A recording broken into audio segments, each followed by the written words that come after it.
Hi everyone, today we're walking you through an awesome new feature on RemoFirst Bulk Payment Upload. If you're managing dozens or even hundreds of contractor payments, this feature is going to save you hours of manual work and reduce errors, all in a few clicks. Here's how it works. First, Manage to Pay Contractors tab, then click Bulk Upload.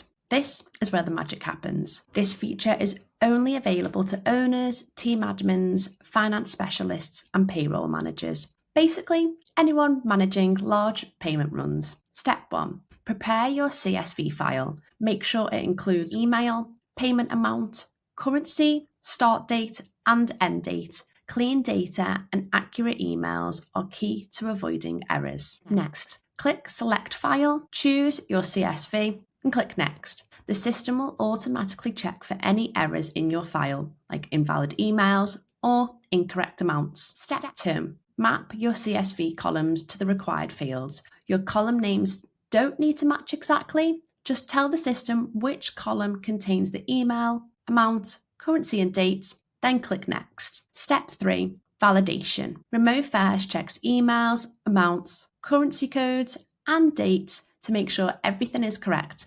And if there are any issues, you'll get a line-by-line error list so you can fix this and re-upload your file. Step 4. Preview and confirm. Here you can see exactly what payments will be generated. Double check everything, then tick the confirmation box and click Confirm Payment Upload. Finally, refresh the Pay Contractors tab and voila! All your payments have been created in bulk. Fast, accurate and efficient. And that's it. RemoFirst Bulk Payment Upload turns hours of manual entry into a few simple steps. Perfect for medium to large teams or regular payroll runs. If you found this helpful, hit like and subscribe and stay tuned for more walkthroughs on our product updates.